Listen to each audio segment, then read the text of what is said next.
प्यारे बच्चों, ये आपका जो चैप्टर सामने लिखा हुआ है रसायन विज्ञान की मूल अवधारणाएं, बेसिक कॉन्सेप्ट्स ऑफ केमिस्ट्री, ये आपकी क्लास 11th का फर्स्ट चैप्टर है।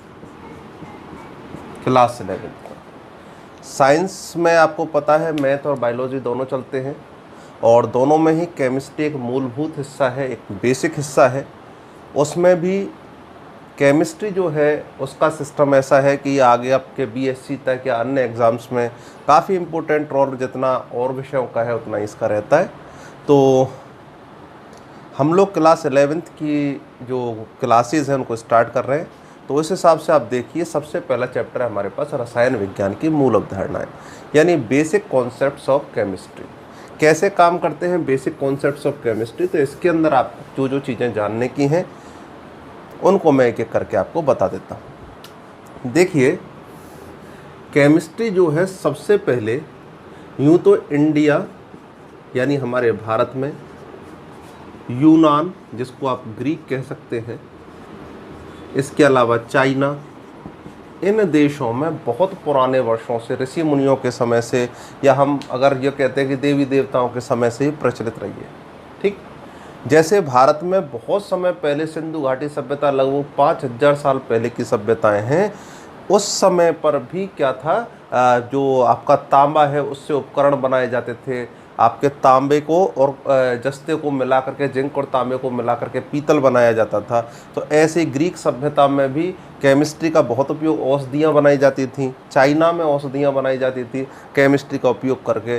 ग्रीक भाषा में काली मिट्टी जो होती है उसे कहते हैं कीमिया। कीमिया का मतलब क्या है, ब्लैक सॉइल यानी काली मिट्टी। इस काली मिट्टी का उपयोग करके ही बहुत सारे रसायन प्राप्त किए जाते हैं, जैसे आयरन प्राप्त करना, मैग्नीशियम प्राप्त करना, पोटेशियम, पोटास प्राप्त करना। तो इस कीमिया से ही शब्द आया केमिस्ट्री। क्लियर है? तो केमिस्ट्री कोई आजकल की विज्ञान नहीं है, ये बहुत ही पुराना विज्ञान है, बहुत लंबे समय से चला आ रहा है। इंडिया में यानी भारत में सबसे पुराना विज्ञान रहा था केमिस्ट्री। जैसे एक हमारे ऋषि रहे चरक, इन्होंने अपनी जितनी औषधियाँ बनाई उनमें कई सारे रसायनों का उपयोग किया, उन रसायनों को आपस में मिलाया, ये देखा एक रसायन दूसरे रसायन से मिल करके कैसी क्रिया देता है। जैसे पारे पर इनके बहुत अच्छे अच्छे शोध हैं, उनकी औषधियाँ बताई, पारे से कैसे औषधियाँ बनाई जा सकती हैं। तो कुल मिलाकर के इंडिया में बहुत पहले से पता था, केमिस्ट्री के बारे में पढ़ी जाती थी। लेकिन समस्या क्या हुई कि हमारे जो ग्रंथ हैं वो सब संस्कृत भाषा में लिखे हुए थे, तो उनकी भाषा कैसी थी, जटिल, तो उनका प्रचार प्रसार हो नहीं पाया। इसी वजह से, जैसे मैं एक एग्जांपल देता हूँ कणाद ऋषि का। आप लोगों ने 7वीं 8वीं में भी, इसके अलावा 9वीं क्लास में एक डाल्टन का सिद्धांत पढ़ा होगा कि परमाणु अविभाज्य कण होता है। ऐसे ही ये बात डाल्टन ने तो कही है, अब कुछ समय पहले, ज़्यादा से ज़्यादा 200 साल हुए होंगे, 300 हुए होंगे, लेकिन कणाद ने ये बात काफ़ी साल, हजारों साल पहले कह दी थी। उन्होंने कह दिया था कि परमाणु अविभाज्य होता है, लेकिन इन्होंने संस्कृत में कही तो लोगों को बात कम समझ में आई, कठिन भाषा थी। धीरे धीरे करके इन वैज्ञानिकों ने, जो विदेशों के वैज्ञानिक, उन्होंने इसको पढ़ा और पढ़ करके अपनी भाषा में ही वो सिद्धांत रख दिए। यद्यपि उन्होंने खोजें भी की है, लेकिन हमारे ऋषि मुनि इन सब बातों को पहले बता चुके थे। तो इसी आधार पर विज्ञान बढ़ता गया धीरे धीरे, और आखिरकार अब रसायन विज्ञान का जो स्वरूप है उसको हम जानते हैं। तो ये तो इसका इतिहास है, आपको जानना जरूरी है। छोटी छोटी बात है कि कहीं ऐसा ना लगे कि केमिस्ट्री विदेशियों की देन है, ऐसा कुछ नहीं है। ये बहुत प्राचीन समय से अलग अलग देशों में अलग अलग तरह से चल रही है। अब देखें केमिस्ट्री में हम पढ़ते क्या है। तो देखें, मनुष्य जो है बुद्धिजीवी तो होता है, इसमें दिमाग होता है, इसलिए इसके मन में शुरू से ही ये प्रश्न रहा कि हमारा शरीर जो होता है कौन कौन से तत्वों से मिलके बनता है। जैसे हमारे शरीर के सबसे अहम तत्व होते हैं CHON। पानी जिसको हम पी रहे हैं, देखा होगा मनुष्य ने, पता किया होगा यार ये कौन कौन से तत्वों से, हमको पता है पानी में 2 हाइड्रोजन और ऑक्सीजन है। तो कोई भी पदार्थ किस तत्व से मिलके बना है, कोई पदार्थ आप देखते हैं ठोस होता है, कोई द्रव होता है, कोई गैस। तो कोई पदार्थ ठोस ही क्यों है, कोई द्रव ही क्यों है, कोई गैस ही क्यों है, इन सब के बारे में जो छोटी छोटी जानकारियाँ होती हैं वो सब किसमें पढ़ी जाती हैं, केमिस्ट्री के अंदर। तो केमिस्ट्री का मूल उद्देश्य है किसी भी पदार्थ की संरचना का ज्ञान कर लेना, उसके गुणों के बारे में जान लेना, और वो पदार्थ दूसरों से क्रिया किस प्रकार करता है। तो देखिए केमिस्ट्री में एक तो पढ़ा जाता है पदार्थ की स्ट्रक्चर यानी संरचना, कैसा है पदार्थ। जैसे अभी अभी बताया जल के बारे में, जल का सूत्र क्या है, H2। ठीक है। दूसरी बात, पदार्थ का निर्माण किस प्रकार से हुआ है, संरचना है। एक ये बना कैसे, फॉर्मेशन कैसे हुआ है इसका, जैसे 2 हाइड्रोजन ऑक्सीजन। फिर उस पदार्थ के गुण क्या है। गुणों में 2 चीज़ होती हैं, एक होता है भौतिक गुण और एक होता है रासायनिक गुण। भौतिक गुणों में क्या आता है कि कैसा स्वाद है, कैसी खुशबू आती है, इसमें गंध आती है, दुर्गंध आती है, गंधहीन है। ठीक है। अगली चीज़ है और इसके अलावा ये द्रव अवस्था में है, ठोस में है, गैस में, ये सब इसके अंदर भौतिक गुणों में पढ़े जाते हैं।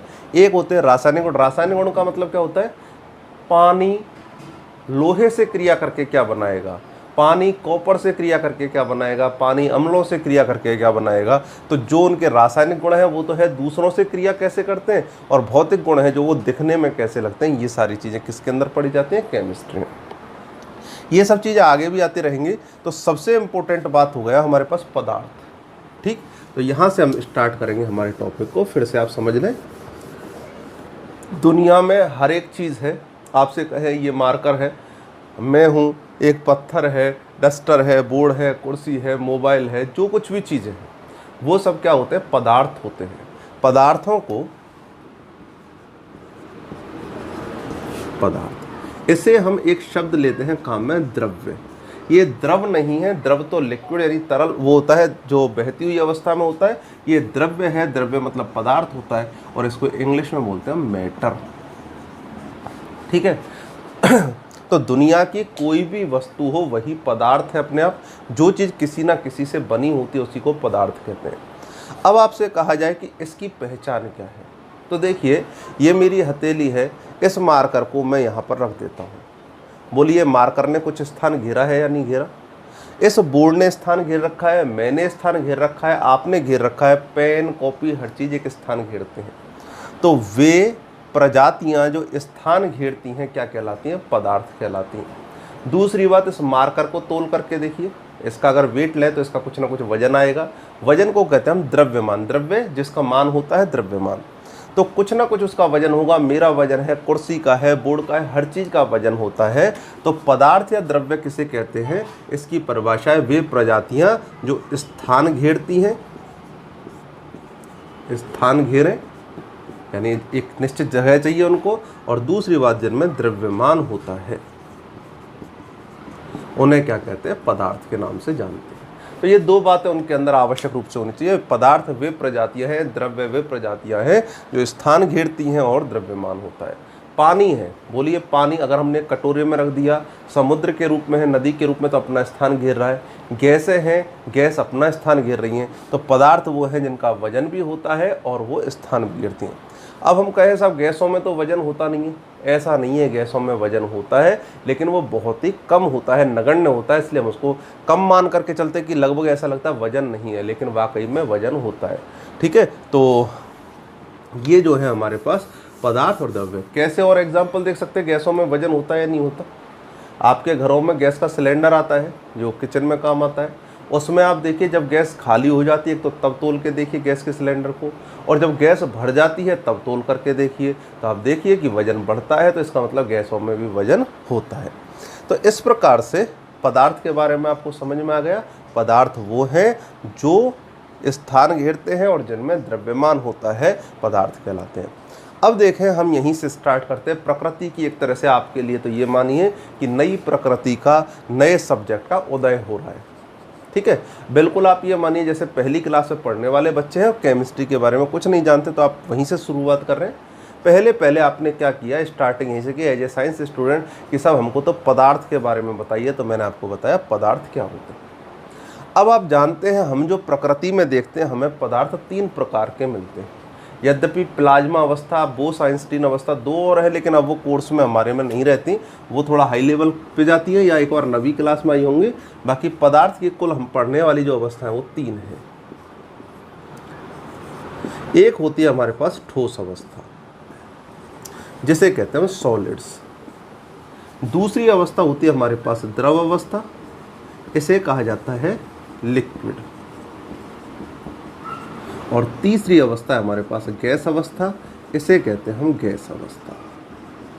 ठीक, तो हमारे पास कुल मिलाकर के 3 अवस्था हैं, ठोस, द्रव और गैस। ठीक, तीनों के एग्जाम्पल मैं आपके सामने रखूंगा। आप दैनिक जीवन में बहुत सारी अवस्थाएं देखते हैं।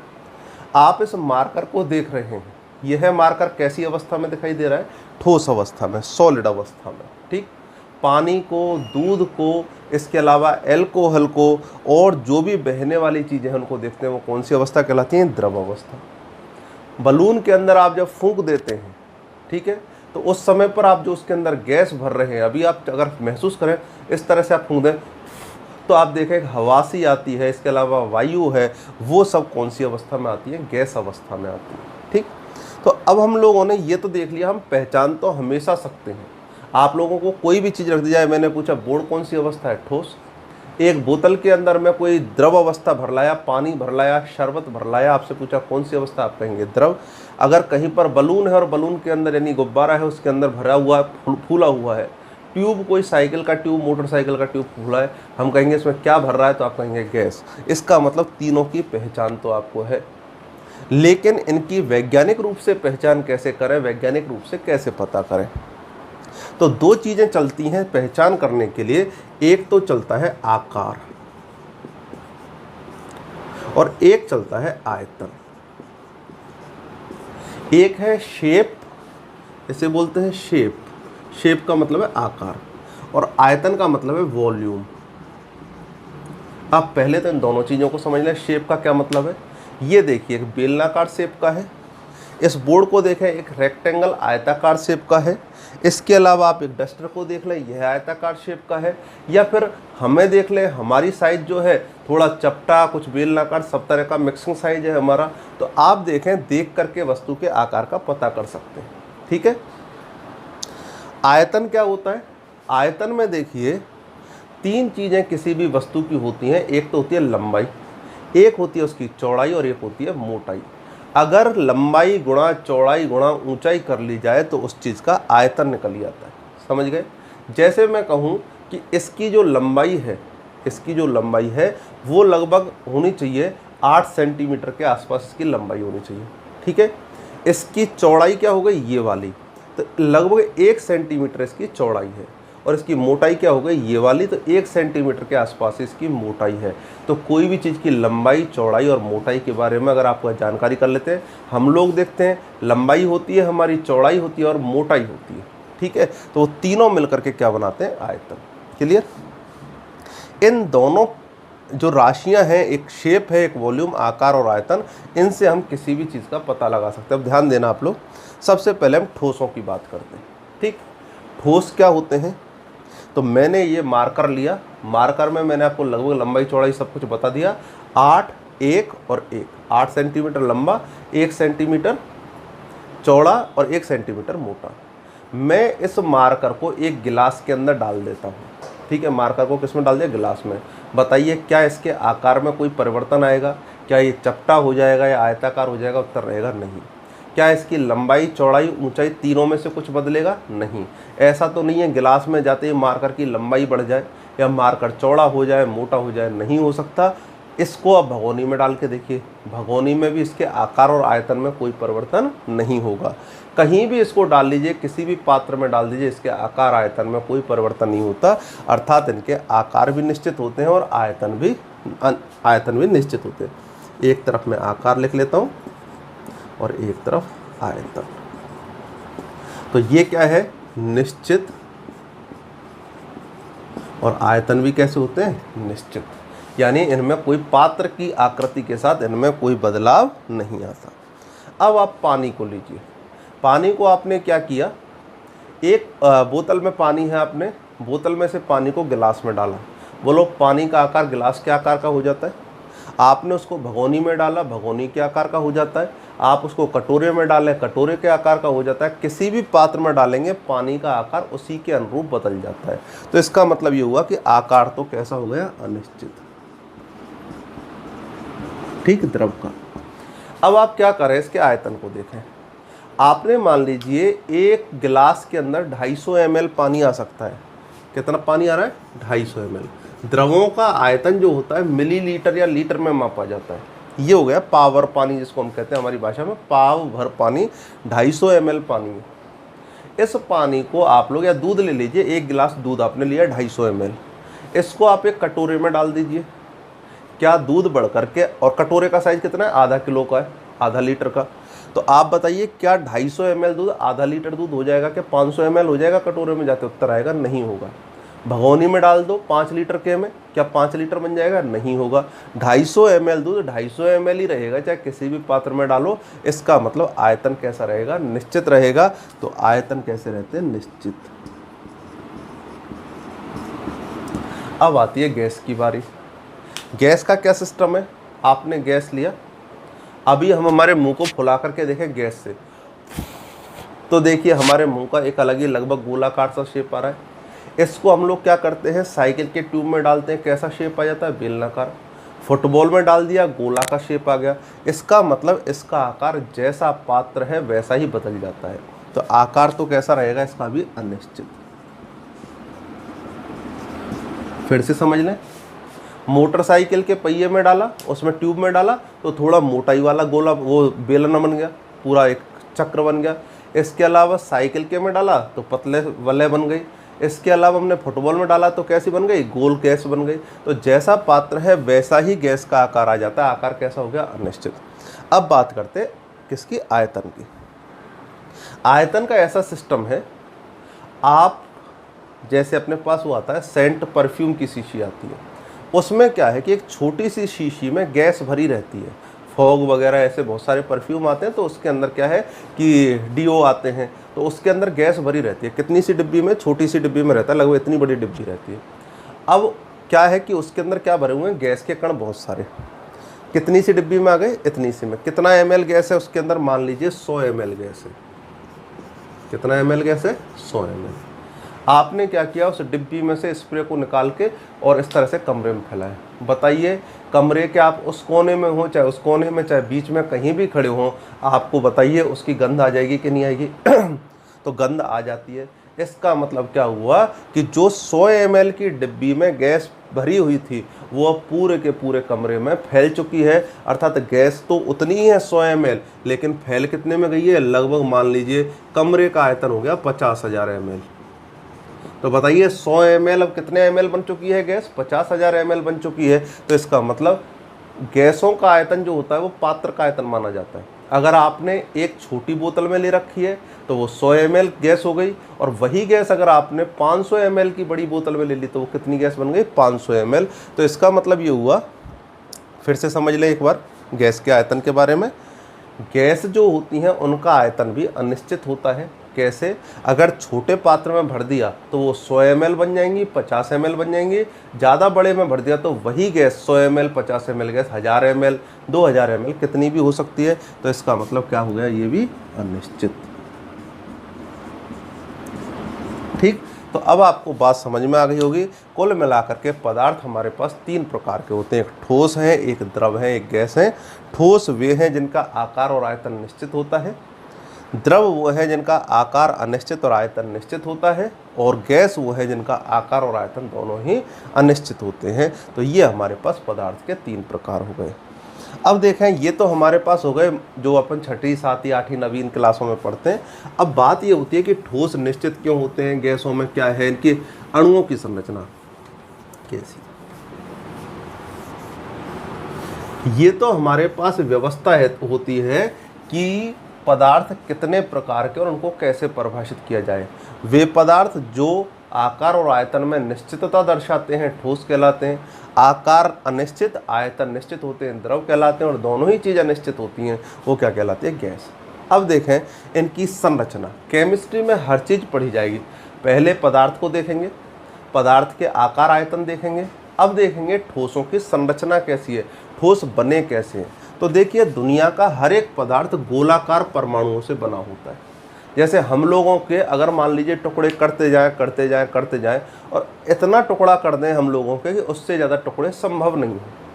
मार्कर है, इसको तोड़ते जाइए, इतना छोटा तोड़ दें कि अंत में इसके टुकड़े और संभव नहीं हो और नहीं तोड़ा जा सके इसको, तो जो सबसे छोटा निकलेगा उसे कहेंगे हम परमाणु। और परमाणु कैसे आकार का होता है? गोलाकार। क्लियर है? तो ये गोलाकार परमाणुओं से हर चीज़ बनी हुई है, हर एक पदार्थ गोलाकार परमाणु या अणुओं से बनी हुई है। तो एक गोला, ये दूसरा बना दिया, तीसरा,